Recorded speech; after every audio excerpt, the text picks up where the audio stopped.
pasó lo que estamos refiriendo, que después de arduas discusiones a lo largo del semestre, la discusión entró en la recta final, tienen unas mayorías consolidadas para aprobar el proyecto, se hicieron algunos ajustes que plantearon particularmente parlamentarios de la oposición.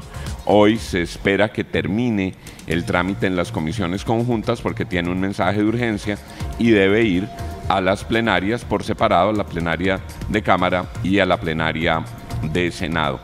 Nos da gusto a esta hora de la mañana saludar a la senadora Paloma Valencia, que ha estado muy al frente de este debate. Senadora, buenos días.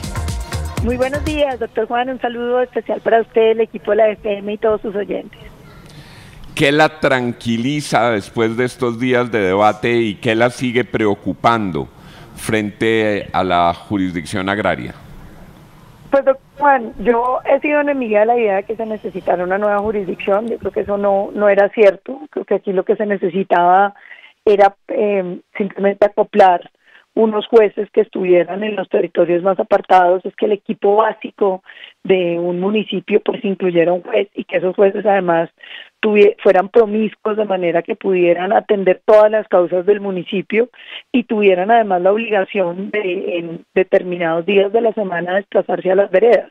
Creo que esto es lo que necesita Colombia, llevar la justicia a todo el territorio.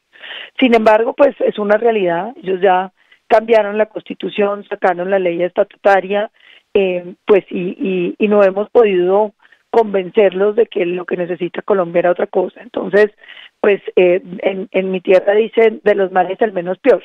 Entonces yo creo que hemos hecho un trabajo serio, bastantes reuniones, y hay que agradecerle a la señora ministra pues que nos haya escuchado y que finalmente hemos llegado a algunos acuerdos. Por ejemplo, se elimina el fantasma de la expropiación express. Doctora, ya no habrá expropiación vía administrativa, que es que usted le quitaba los bienes a la Agencia Nacional de Tierras, sino que esta expropiación tiene que tener un camino judicial con todas las garantías del debido proceso. Doctora Paloma, precisamente tal vez ahí está el punto de la polémica más grande que se había tenido en los últimos días, y era la amenaza, el fantasma que se había advertido del Congreso de la República podría darse por esa expropiación express. ¿Qué lo salvó? Es decir, ¿cuál es el artículo que finalmente se cae y cómo garantizar que por otra vía eso no termine ocurriendo? La expropiación express, lo que se conoce es como que el Estado a través de un acto administrativo lo expropia a usted, que eso era absolutamente aberrado. Aquí lo que se dijo es que los procesos de expropiación tienen todos fase judicial, es decir, que se hacen ante un juez.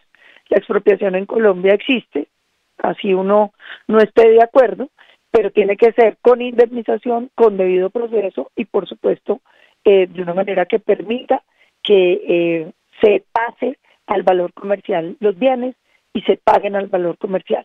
Creemos que eso quedó saldado porque ya no hay expropiación por vía administrativa, sino solamente por vía judicial. Y lo mismo el caso de la extinción de dominio. Ahí todavía nos queda esa pelea. Yo tengo un artículo nuevo que quiere eliminar la extinción de dominio por razones de uso o por razones ambientales. ¿Qué es la extinción de dominio? Es una figura que hemos usado para quitarle los bienes a los delincuentes. Un mafioso que tiene, por ejemplo, una finca o una casa que sabemos que compró con el producto del narcotráfico, pues el Estado se la quita y no le paga, sin indemnización. Y entonces en la ley 160 de hace unos años lo que hicieron fue extenderla a la propiedad diciendo que si usted no producía adecuadamente o, por ejemplo, causaba daños ambientales, le pueden extinguir el dominio. A mí me parece que eso es inconstitucional. Eso es una expropiación sin indemnización, utilizando un argumento muy reforzado que es que usted no está usando bien el bien y entonces el Estado tiene derecho a quitárselo sin indemnización. Esa es una de las peleas que nos queda. Hoy, como está, es fase judicial, es decir, también la eliminamos de que fuera un procedimiento que hacía el Estado en la Agencia Nacional de Tierras. Pero yo quiero ir más allá y quiero eliminar esas dos causales de extinción de dominio.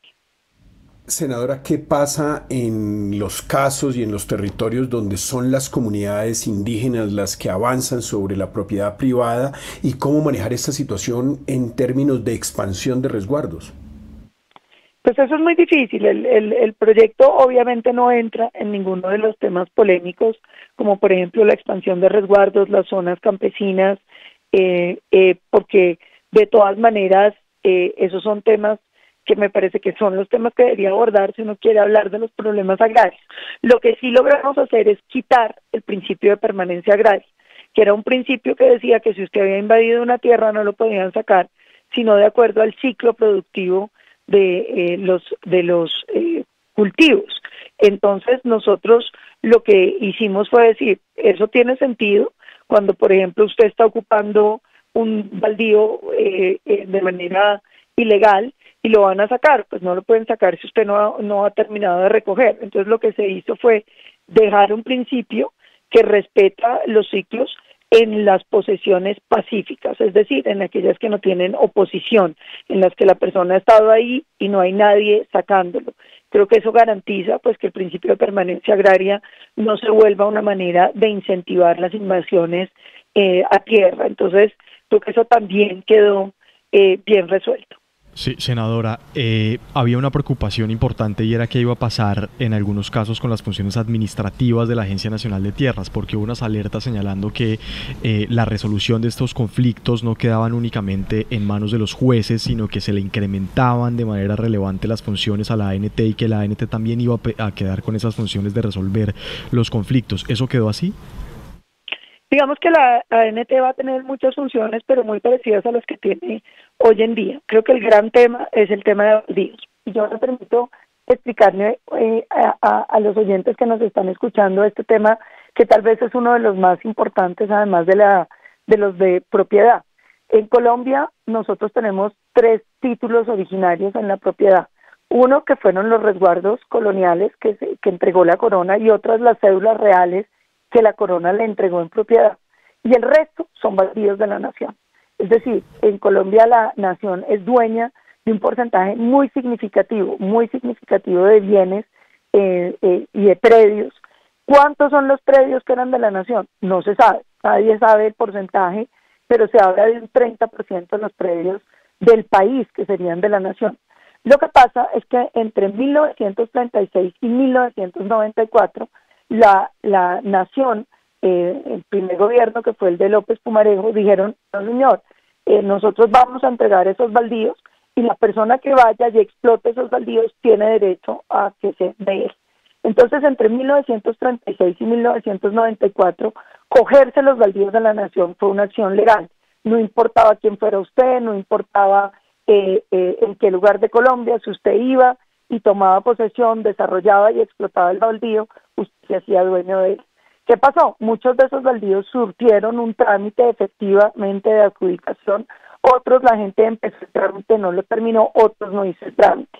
Entonces, después del 94 se prohibió nuevamente que los baldíos llegaran a manos de particulares y se permitió la adjudicación por tamaños de UAF, es decir, pedacitos muy pequeños, y a personas pobres.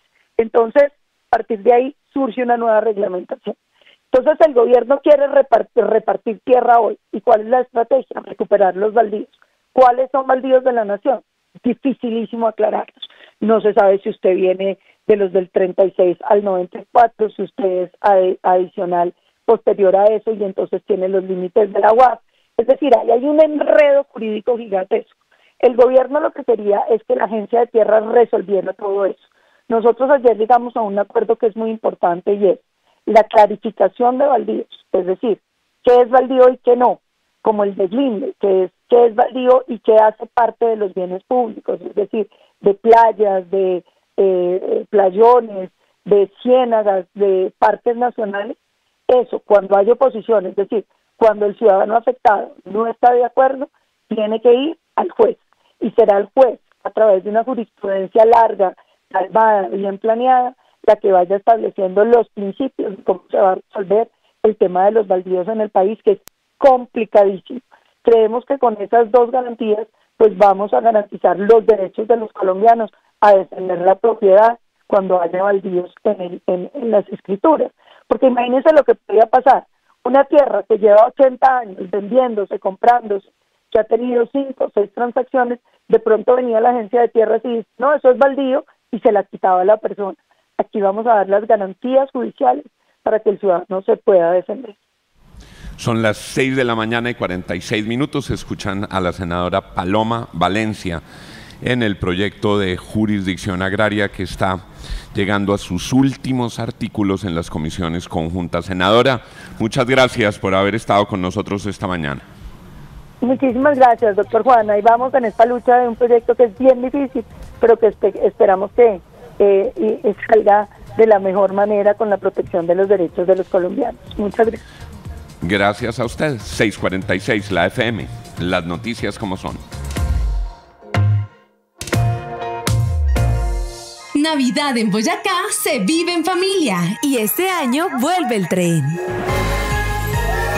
Móntate en el tren navideño, recorre paisajes mágicos, vive nuestra cultura y siente el espíritu mágico en cada paisaje y cada estación. Reserva tu lugar con los tuyos. Porque en Boyacá no los recibimos como turistas, los recibimos como familia. Viaja por Colombia, el país de la belleza. Gobierno de Colombia. Invitan Ministerio de Comercio, Industria y Turismo, Fontur y Gobernación de Boyacá. Colúa, un buñuelo